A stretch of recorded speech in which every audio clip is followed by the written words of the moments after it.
양심에 따라, 범사에 양심을 따라 하나님을 섬겼다라고 첫 마디를 딱 해요. 여러분, 바울은 굉장히 지혜로운 자예요. 말을 하나 하더라도 그냥 하는 사람이 아니에요.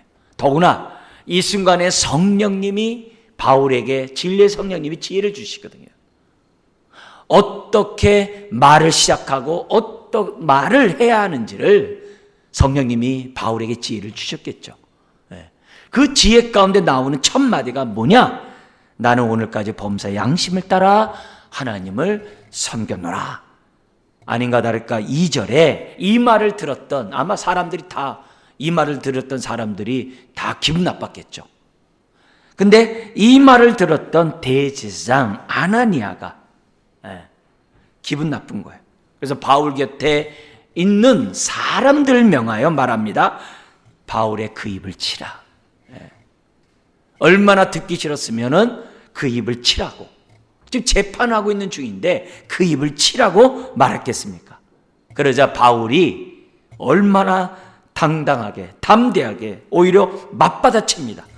그렇게 말한 대제사장에게 회칠한 담이요. 여러분, 회칠한 담이라는 것은요, 우리나라에서 가장 심한 욕보다 더 심한 욕이에요. 이건 회칠한 담이라는 것은 무덤에 그 사람들이 밟지 않기 위해서 회를 칠하는 그런 것을 연상하는 거거든요. 이건 아주 회칠한 무덤이란 말과 별반 다를 바 없는 그런 말이에요. 회칠한 담이요, 하나님이 너를 치시리로다. 조금도 위축당하지 않고 말아요. 그러면서 뭐라고 합니까? 네가 나를 율법대로 심판한다고 앉아서 율법을 어기고 나를 치라 하느냐 하니. 딱 그래요. 바울이 이렇게 얘기한 것은 레위기나 신명기에 보면은 두세 증인이 없이 함부로 죄를 정하지 말고 죄 가운데 재판을 하면서 불의를 행치 말라고, 공의로 사람을 재판하라고 하는 그 말씀에 의거해서 지금 바울이 어떻게 돼요? 당당히 말하는 거예요. 율법에 의하면 두세 증인에 의해서 그 사건을 확증해야 되는데 아무런 그런 거 없이 내가 이렇게 말을 했다고 해서 내 입을 치라고, 이미 형벌을 끝난 거 아니에요. 그죠? 심리도 하지도 않고 이미 결정한 거 아니겠어요? 때리라는 얘기는. 그렇게 할 수 있느냐? 그러자 4절에 옆에 섰던 사람이 말합니다. 너가 하나님의 대제사장을 욕하느냐? 그러자 바울이 그 즉시 또 사과를 합니다. 나는 그가 대제사장인 줄 알지 못했노라. 그러면서 말씀을 인용하죠. 기록하였으되 너희 백성의 관리를 비방하지 말라 하였느니라 하더라. 이 관리라는 말을 바울이 이렇게 씀으로써 대제사장이 정말 하나님의 역적인 그러한 사역을 감당하지 못하고 아주 정말 이렇게 직분의 한간, 육체적인 직분에 정말 이렇게 머물러 있는 그런 사람이라는 말도 이렇게 비방하는, 이렇게 비판하는 그런 말들이 그 안에 포함되어 있는 거예요. 여러분, 대제사장이 왜 바울의 내가 양심을 따라 섬겼노라, 하나님 섬겼노라는 그 말 때문에 말이 끝나자마자 입을 치라고 했을까요? 다른 거 아니죠. 이미 이 대제사장의 입장에서는 바울에 대해서 부정적인 말을 듣고 있었어요. 율법을 무시하는 자다, 성전을 더럽히는 자다, 그런 헛된 소문에 따라서 이미 대제사장은 생각하고 있는 거예요. 더구나 예수를 전하고 있잖아요. 자신들이 십자가에 죽인 그 예수를 전하고 있기 때문에 바울에 대해서는 좋은 감정을 가질 수가 없는 거죠. 이 사람은 역적인 거죠. 그런데 자신이 양심을 따라 지금까지 하나님을 섬겼다고 말이 안 된다는 거죠. 어느 안전이라고 감히 이 공회의 법정 앞에서, 신성한 법정에서 거짓말을 하냐고 하면서 바울의 입을 치라고 했던 거죠. 그러나 바울은 이미 양심에 따라 하나님을 섬겼기 때문에 하나님 앞에서도 담댔던 바울은 사람 앞에서, 법정 앞에서 담대하지 못할 이유가 없는 거예요. 여러분, 하나님 앞에서 부끄러움이 없는 사람은 사람 앞에서 부끄러움이 없는 법이에요. 하나님 앞에서 당당한 사람은 사람 앞에서도 당당한 거예요. 그러니까 바울이 그 많은 사람 앞에서 무슨 말을 하느냐? 여러 가지 얘기하지 않는 거예요. 나는 지금까지 양심에 따라 하나님을 섬겼다 하면서 자기 변호를 확실하게 하는 거예요. 자, 그러면 바울이 이렇게 양심에 따라 하나님을 섬겼다는 그 말 속에서 우리는 어떤 신앙을 느낍니까? 어떤 신앙을 깨닫습니까? 여러분, 바울은 자신이 예수님의 대속의 죽음으로 말미암아 깨끗함을 받았다고 하는 확신의 신앙을 가졌다는 것을 우리가 오늘 이 본문에서 우리는 깨달을 수가 있습니다. 여러분, 바울은 이미 정말 대속의 죽음, 십자가의 죽음이 어떻다는 것을 누구보다도 확실히 알았던 사람이 사도 바울이었어요. 그런 입장에서 자신을 볼 때 유대인들을 보면 어떻게 돼요? 불쌍한 거예요. 왜요? 유대인은 예수님의 피에 대속의 죽음을 믿지 않고 부인하는 자들이잖아요. 오히려 그 순간에도 뭐하고 있었어요? 짐승의 제사를 드리고 있었거든요.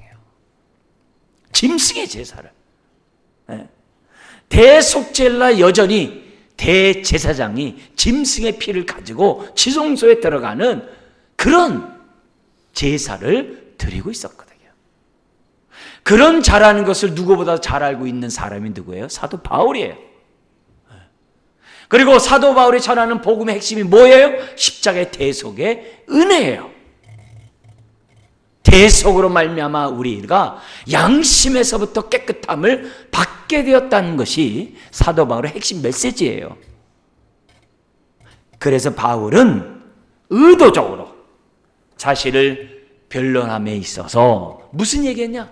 나는 양심으로 깨끗함을 받아서 지금까지 하나님을 섬긴 자다라고 얘기를 하는 거예요. 히브리서의 9장에 보면은 이런 말씀이 있어요. 뭐냐면 짐승의 피는 육체를 정결케 하고 예수 그리스도의 피는 우리의 양심을 정결케 한다 그랬어요. 그러니까 구약의 제사는 육체만 깨끗게 하는 거예요. 신약의 예수님의 제사는 우리의 양심을 깨끗게 하는 거예요. 사도 바울의 이 말 속에서 벌써 어떻게 해야 돼요? 공회에 앉아있는 그들이 할지라도 그들과 자신을 율법과 복음으로 딱 구분시켜 놓는 거예요. 이 메시지가 얼마나 힘있는 얘기인지 몰라요. 대제사장이 이것을 깨닫는지 안 깨닫는지 모르지만은 어쨌든 이 양심이라는 이 말은 굉장히 충격적인 그런 메시지예요. 여러분, 우리의 양심은 율법을 지킴으로 착한 행위를 함으로 깨끗게 되는 게 아니에요. 우리의 양심은 보혈의 피만이 우리를 깨끗게 할 수가 있어요. 본질적으로 우리의 양심이 깨끗함을 받는 그런 은혜는 다른 것이 될 수 없어요. 오직 예수의 피. 살아계신 하나님을 섬기게 하는 그 양심은 보혈의 피 외에는 없다는 것을 성경이 우리에게 증언하고 있는 거예요. 종교적인 행위로 양심이 깨끗해지느냐? 그렇지 않다 이게요.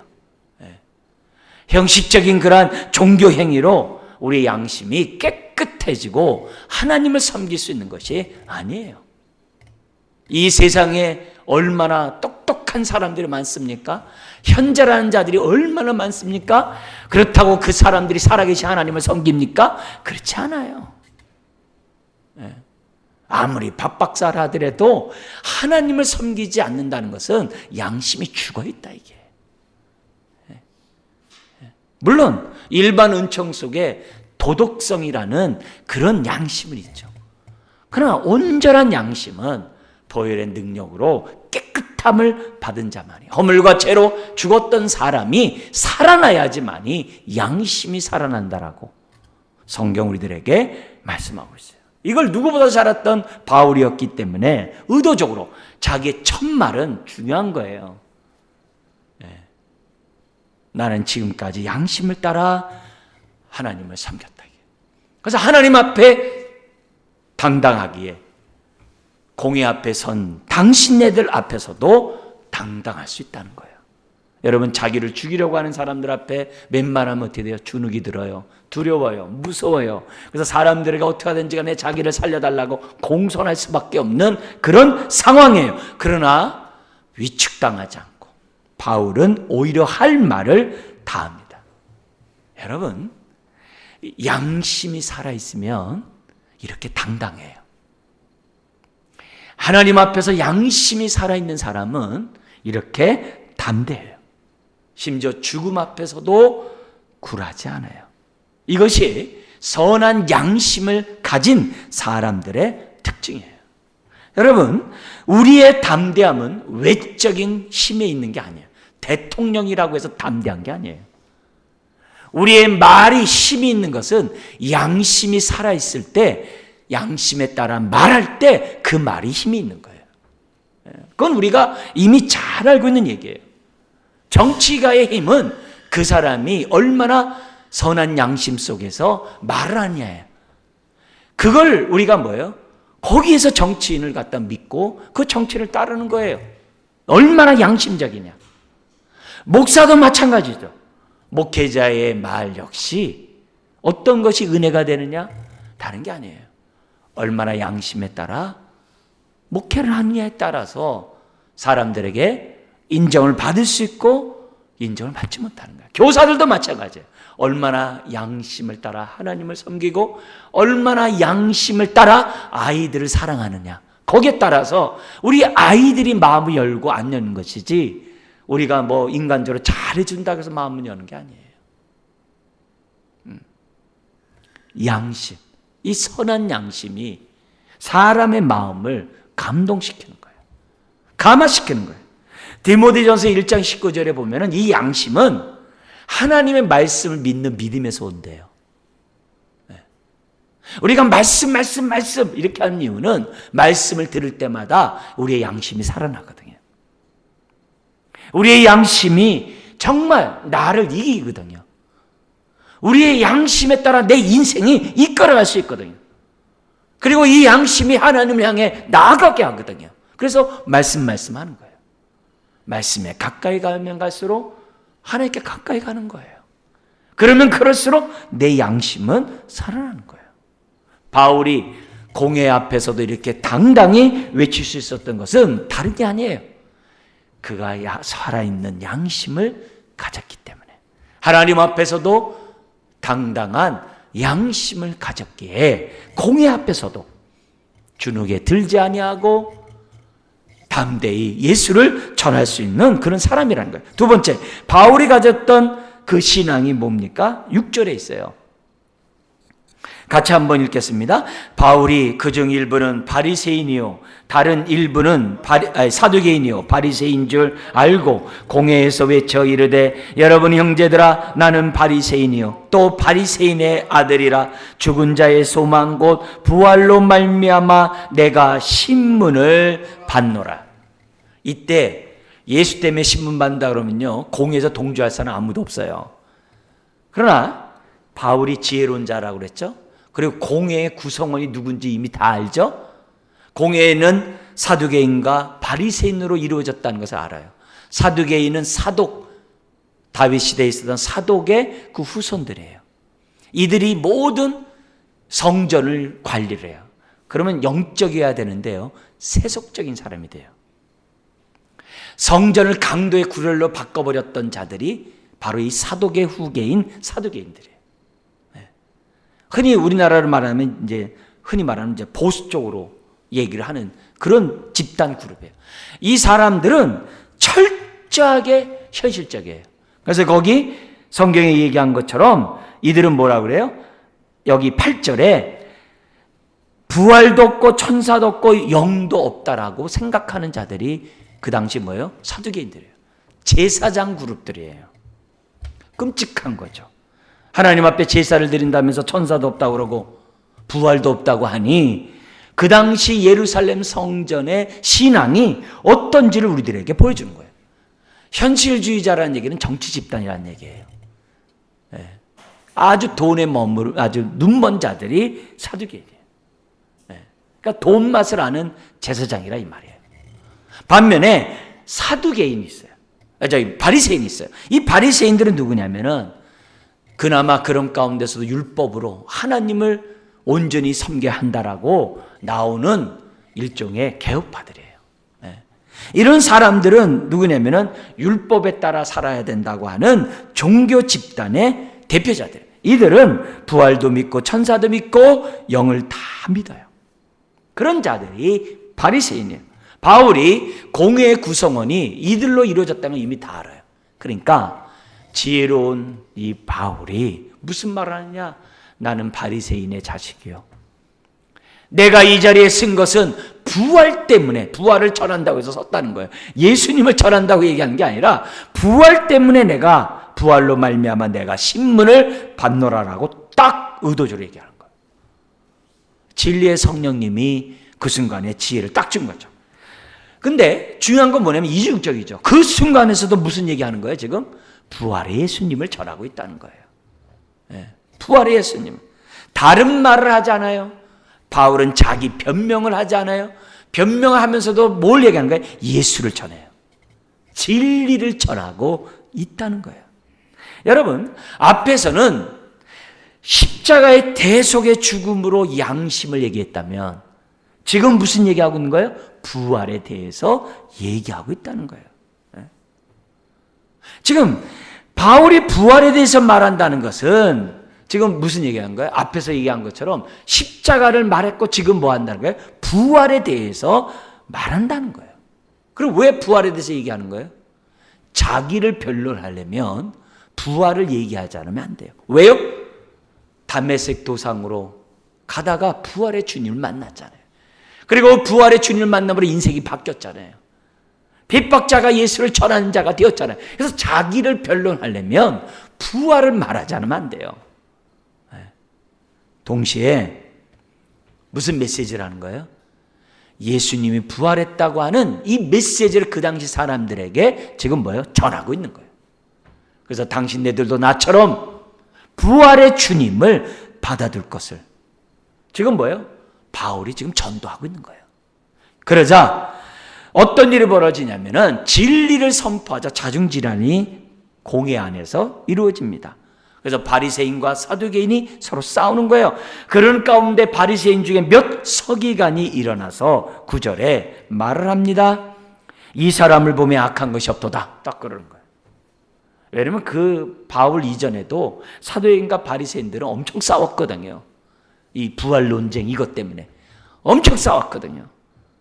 그러니까 이 순간에 바리새인이 바울 한 사람을 살리고 죽는 것이 둘째치고 사두개인과의 대결 속에서 여기서 밀릴 수가 없는 거예요.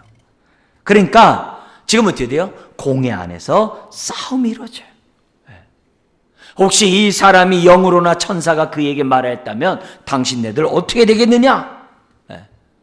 아수량이 된 거예요. 그러자 10절 같이 한번 읽겠습니다. 큰 분쟁이 생기니 천부장은 바울이 그들에게 찢겨질까 하여 군인을 명하여 내려가 무리 가운데서 빼앗아 가지고 영내로 들어가라 하니라. 여기 보면 찢겨질까라는 단어도 갈기갈기 찢겨질까라는 단어예요. 그러니까 그때 그 상황이 얼마나 험악하고 무서운 상황이었는지를 엿보게 하는 그런 단어입니다. 자, 그런데 오늘 주제와 연관해서 왜 바울이 부활이란 말을 했을까요? 다른 게 아니에요. 바울이 공회 앞에서도 부활이라는 말을 할 수 있었다는 얘기는 죽음을 두려워하지 않는다는 거예요. 부활 신앙을 갖고 있었다는 얘기는 죽음을 두려워하지 않는다는 거예요. 죽음 이후에 그 위에 부활이 있다는 것을 확신했기 때문에 죽음 앞에서도 바울은 담대할 수 있었고 예수를 전할 수 있었다는 거예요.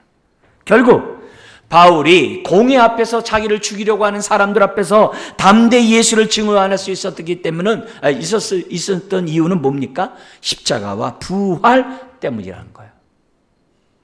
이미 자신은 십자가로 말미암아 양심이 살아났고 부활의 신앙으로 말미암아 하늘의 산 소망을 갖고 있었기 때문에 두려워하지 않았다는 거예요. 자, 그렇다면 오늘 이 바울의 이 말씀을 통해서 오늘 내 모습을 보자 이게요. 여러분, 바울이 믿고 있는 십자가 부활을 우리도 믿고 있잖아요. 동일하죠. 바울이 십자가를 믿음으로 양심이 살아난 것처럼 우리도 살아났잖아요. 바울이 부활을 믿은 것처럼 우리도 뭐예요? 부활을 믿잖아요. 그죠? 다른 복음이 아니에요. 바울이 믿고 있는 십자가 부활이나 우리가 믿고 있는 십자가 부활은 동일한 거예요. 그렇다면 오늘 우리가 예수 그리스도를 전하고 예수 그리스도를 변호하는 그 일에 있어서 현재 나의 모습은 어떠냐 이게요. 기회를 살 때마다 담대히 예수님을 증거하고 있느냐 이게. 동일한 십자가 부활을 믿고 있는 저와 여러분들로서 나의 삶의 현실은 어떠냐 이게. 반대로 얘기하면 내가 만약에 예수님을 담대히 전하지 않으면 아직 내 양심은 깨끗하지 않은 거예요. 또한 죽기를 무서워하는 거예요. 부활의 신앙이 내 안에 자리 잡고 있지 않다는 걸 말해요. 그래서 바울의 이 담대한 신앙을 보면서 내 모습을 비춰봐야 돼요. 만약에 내가 담대히 예수님을 전하고 있다고 한다면 감사해야죠. 왜는 앤가 십자가로 말미암아 내 양심이 깨어 있었구나. 왜는 앤가 내가 부활의 소망이 말로만이 아니라 내 삶 속에서 내가 실천하고 있구나.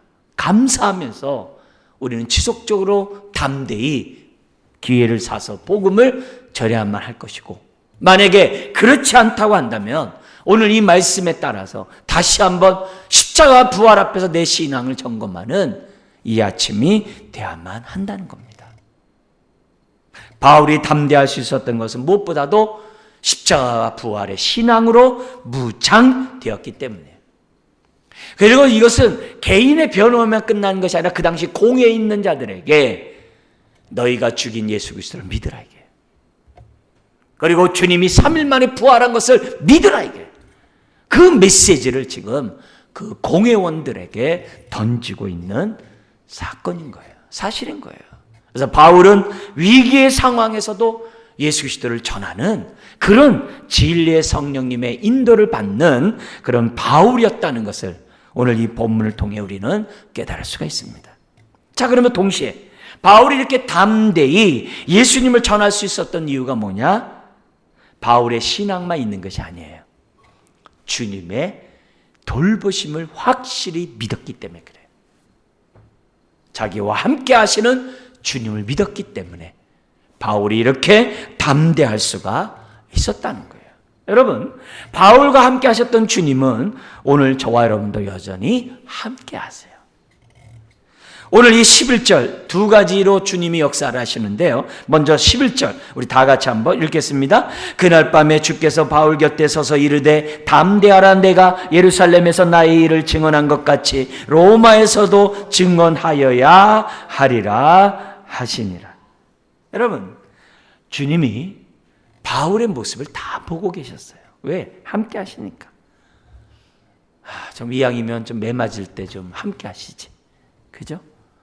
그때는 내버려 두시고 정말 반쯤 죽을 지경이 될 때까지도 내버려 두시고 안 도와주고, 심지어는 그 공회 앞에서도 안 도와주시고, 인간의 모습을 볼 때 그렇다 이거죠. 그렇지만 주님은 다 보고 계시고 함께 하셨어요.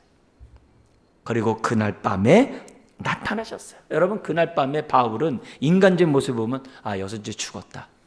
예루살렘에서 이제 더 이상 살아나갈 수 없겠다. 그런 상황이죠. 누가 자기를 변호해 주겠어요? 보호해 주겠어요? 기독교인들이 해줄 수 있을까요? 유대인은 더 많아요. 바울의 입장에서 볼 때, 인간적으로 볼 때 보통 무섭고 두려운 그런 상황이 아니에요. 근데 그날 밤에 우리 주님이 나타나셨어요. 성경을 보면 항상 하나님은 하나님의 때에, 그리고 또한 가장 적합한 그때에 항상 나타나셔서 역사하는 것을 보게 됩니다. 그날 밤에 바울에게 나타났다는 얘기는 큰 위로와 격려를 바울이 받았다는 것을 의미합니다.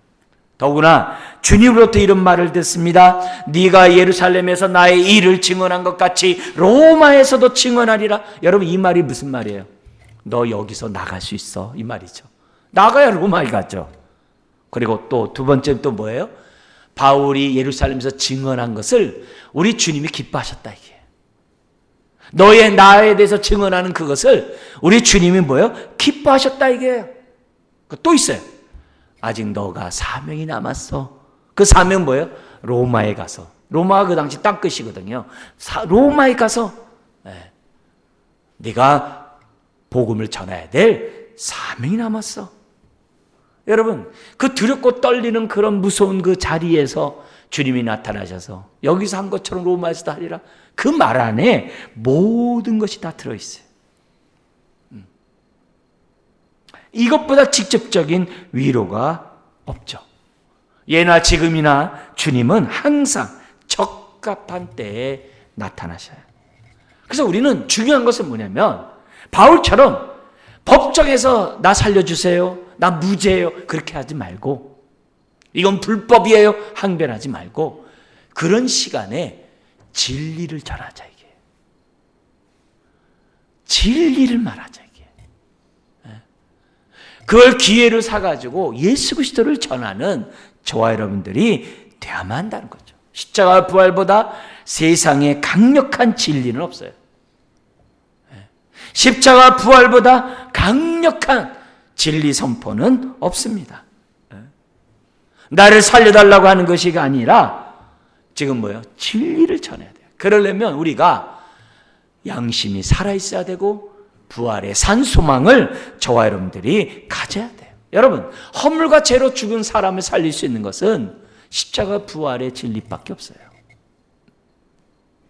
허물과 죄로 살리고 죽은 사람을 살리고 세상을 변화시키는 것은 십자가와 부활밖에 없다는 거죠. 5절을 보면요, 바울은 네가 왜 대제사장에게 욕하냐? 그러니까 바울이 그 즉시 사과를 해요. 그러면서 관리를 비방하지 말라는 말씀을 얘기를 해요. 이게 뭐예요? 이미 로마서 13장에 있는 것처럼 모든 권위는 하나님께로부터 왔어요. 그래서 권위를 부정하고 체제를 부정하기보다는 그런 상황에서 우리가 뭐예요? 진리를 선포해야 한다는 것을 바울을 통해 우리들에게 가르쳐주고 있는 거예요. 우리나라에 많은 이게 정치나 뿐만 아니라 우리 일반 사람들도 다 정치화가 됐잖아요. 서로 비방하고 정죄하고 판단하고. 여러분, 그렇게 하지 말고 그런 상황에서 뭘 우리는 말해야 된다는 거예요? 진리의 예수를 전해야 하는 거예요.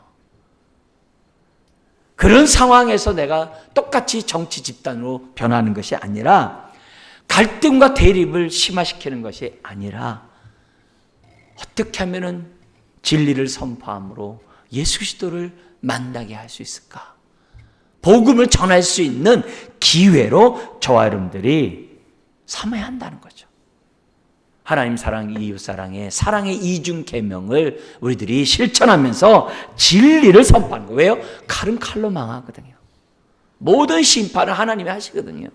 우리는 그 기회 속에서 진리를 말함으로 상대방에게 복음 앞에 나올 수 있도록 기회를 사야만 한다는 거죠. 물론 사랑 안에서 진리를 말한다는 건 쉽지 않아요. 왜요? 진리에는 항상 저항이 있어요. 역사적으로. 그래서 핍박이 있고 때로는 죽음이 있어요. 우리나라에도 민주화 운동을 일으킬 때 얼마나 많은 사람이 죽었습니까? 그죠? 역사적으로 얼마나 많은 사람들이 민주화 때문에 죽었습니까? 자율이라는 이것 때문에 얻고자 얼마나 많이 죽었습니까? 그러나 그들의 그 죽음 때문에 사람들의 양심들이 살아났거든요. 사람들의 양심을 깨웠거든요. 그래서 이 땅에 민주화가 있는 거죠. 우리 믿는 사람으로서 아주 롤 모델이 되는 나라 가운데 하나가 루마니아예요. 루마니아는 그래서 교회에서 많이 이렇게 예를 들어요. 루마니아 같은 경우도 보면은 그 우리 개신교 목사가 지금 뭐냐면 하나님의 이 진리만이, 성경에 그 사람이 얘기하는 것처럼 진리가 세상을 정화시킬 수 있다라고 하는 슬로건을 내걸었어요. 그래가지고 이 젊은 목사가 교회 성도들에게 교회가 세상을 정화시킬 수 있다. 그러기 위해서는 교회가 진리로 무장해야 된다. 이렇게 성도들에게 설교를 한 거예요. 그래가지고 성도들의 마음들에게 뭐냐면은 이렇게 진리 가운데 살아야 된다는 그 마음이 막 이렇게 용서스럽게 된 거예요.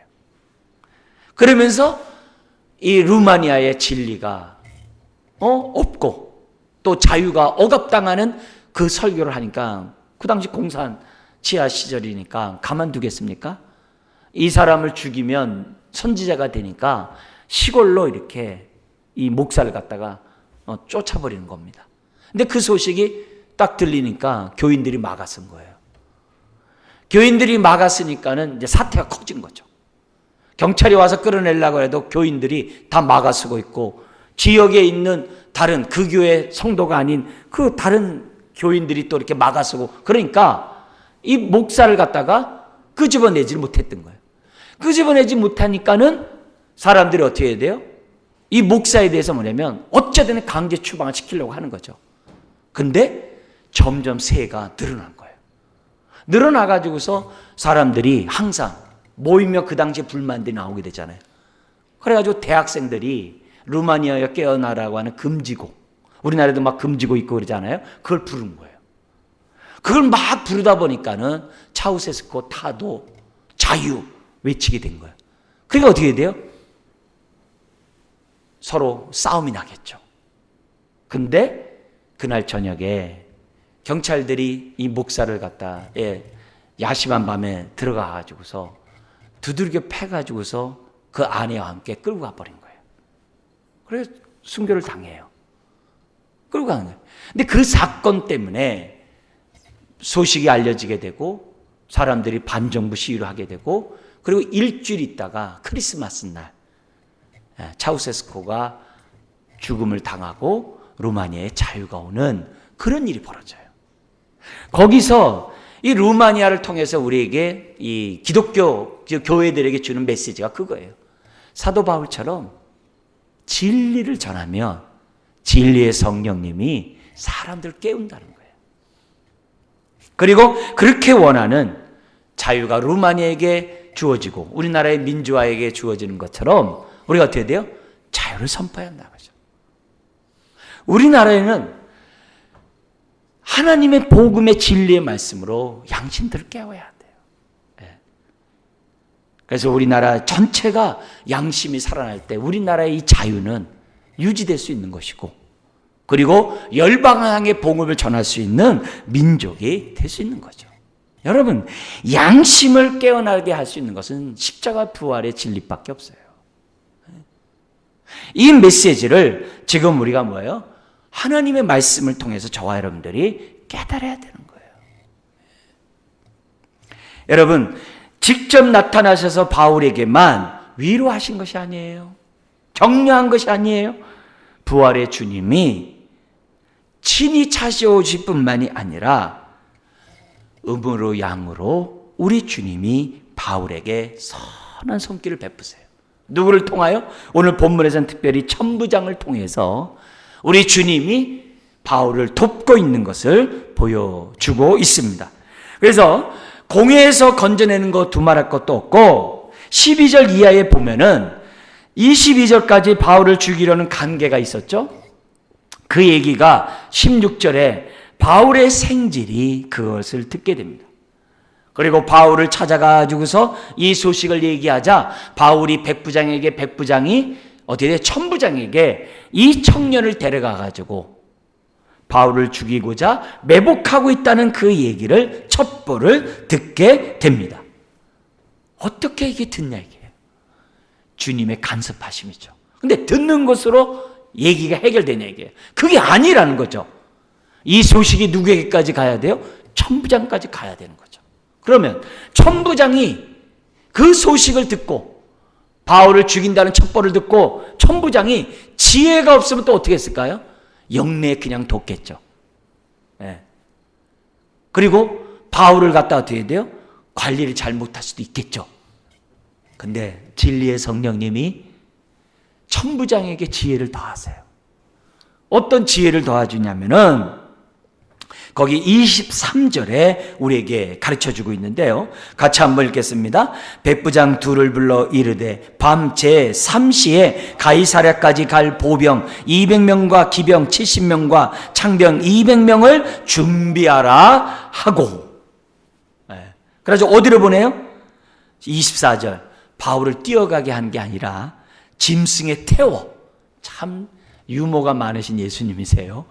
짐승에 태워 총독 벨리스에게 바울을 데려가더라고. 그 야밤에 천부장이 지혜를 발휘한 거예요. 여러분, 제3시는 밤 9시예요.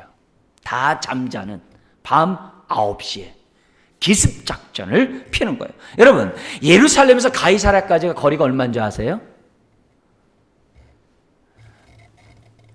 70km예요. 여러분, 70km면 우리 여기서 어디까지인 줄 아세요? 영종도 국제공항까지 가야 돼요. 여러분, 70km예요. 사람이 걸어서요 1시간에 4km 가요. 이 사람들은 뭐예요? 창을 맨 그 부대예요. 모든 방패하고 창을 든 사람이 여러분 뛰어간데 얼마나 뛰어가겠어요? 걸어가도 4km예요. 그러면 70km를 가려면 어떻게 돼요? 18시간이에요. 이튿날 총독에게 바울을 인계했다는 얘기는 밤새 갔다는 얘기예요. 누굴 보호하려고요? 바울 한 사람 보호하려고요. 여러분, 총독도 이렇게 호의 못 받아요. 270명이 보병만이 아니라 창병만이 아니라 기병 70명까지 동원해가지고 바울을 호위해가지고 그 다음날 총독 앞에 보냅니다. 그리고 하나님의 이 백부장을 통해서 간섭하시는 그 간섭함이 그가 총독에 올린 문서에도 26절 이하에 나옵니다. 26절 이하에 보면은 이렇게 얘기를 해요. 우리 한번 27절 한번 읽어볼까요? 이 사람이 유대인들에게 잡혀 죽게 된 것을 내가 로마 사람인 줄 알고 군대를 거느리고 가서 구원하여다가, 꼭 이렇게 공직에 있는 사람들에서 이렇게 승진하려고 하는 사람은 다 자기 위주로 이렇게 성과 위주로 글을 써요. 자기가 언제 로마 사람인 줄 알고 가서 건져요. 기껏 두들겨 맞을 때까지 가만 내비뒀다가 나중에 지금 뭐냐면 또 붙잡아 놓고 신문하려고 했을 때 바울이 로마 사람을 이렇게 함부로 해두냐 되느냐 해가지고서 천부장이 뛰어오면서 나는 돈 주고 로마 시민권 샀는데 어떻게 된 거야? 나는 나면서부터 로마 시민권이다. 이 사건이 앞에 있었잖아요. 근데 그거 싹 빼버리고 자기 업적으로 얘기를 해요.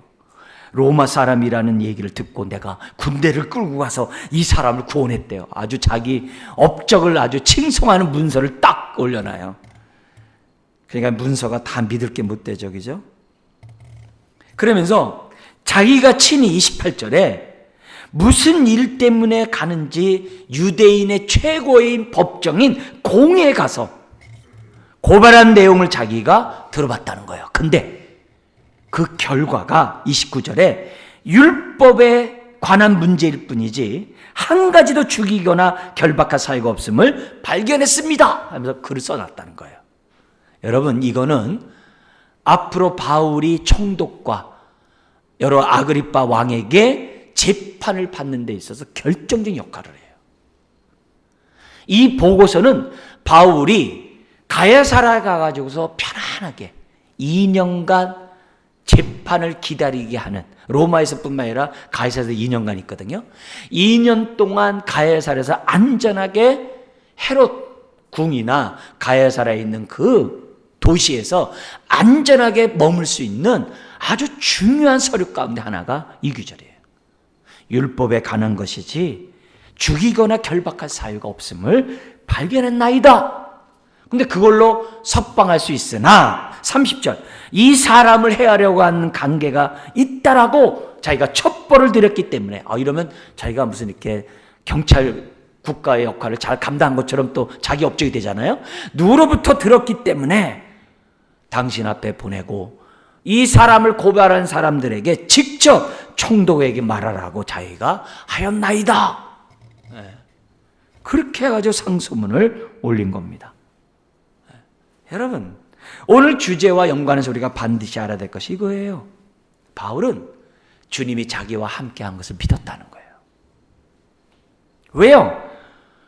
승천하시기 전에 내가 너희와 영원토록 함께하리라고 약속하셨잖아요. 그리고 바울에게 때마다 시마다 주님은 나타나셨잖아요. 그 나타나시던 주님이 지금 자기가 어려움 가운데 있는 이 가운데서도 함께함을 바울은 뭐예요? 믿었다는 거예요. 더구나 자기 사명이 끝나기까지 자기 인생이 끝나지 않는다는 것을 자신은 믿었거든요. 그러니까 바울이 뭐 할 수 있었던 거예요? 담대히 예수를 전할 수 있었다는 거죠. 그렇다면 우리도 마찬가지예요. 우리가 복음 전하는 건 둘째치고요. 내 삶에 어려운 일을 겪고 힘든 일을 겪을 때마다 우리가 뭘 생각해야 돼요? 십자가 부활을 생각하셔야 돼요. 어렵고 힘들 때마다 양심에 따라 더욱더 하나님을 섬기십시오. 부활의 소망 가운데 하루하루 옛사람을 벗어버리고 새사람을 덧입으십시오. 그리고 동시에 주님이 나와 함께한다는 믿음 속에서 낙심하지 말고 내가 해야 할 바를 우리는 살아가십시오. 오늘 복음 전도와 연관해서는 마찬가지입니다. 어떤 상황이든지 간에 내가 정말 복음을 전할 수 있는 기회가 나에게 주어졌을 때 자기 변명하지 말고 그 순간에 진리를 말하십시오. 그러면 그 진리가 상대방의 양심을 깨울 것이고 그 진리를 통하여 그가 예수를 믿을 겁니다. 오늘 이 바울이 담대히 예수를 전하는 정말 그 이유가 뭔지를 그 바울의 신앙과 함께 하시는 주님을 믿는 그 믿음 때문이라는 것을 우리가 살펴봤어요. 사랑하는 성도 여러분, 우리가 많은 어려운 일에 지금 있다 할지라도 두려워하지 마세요. 주님이 함께 하세요. 그리고 그분을 의지하고 오늘도 십자가 부활의 능력 가운데 살아가는 저와 여러분 되시길 주의 이름 축원합니다. 기도하겠습니다. 하나님 아버지,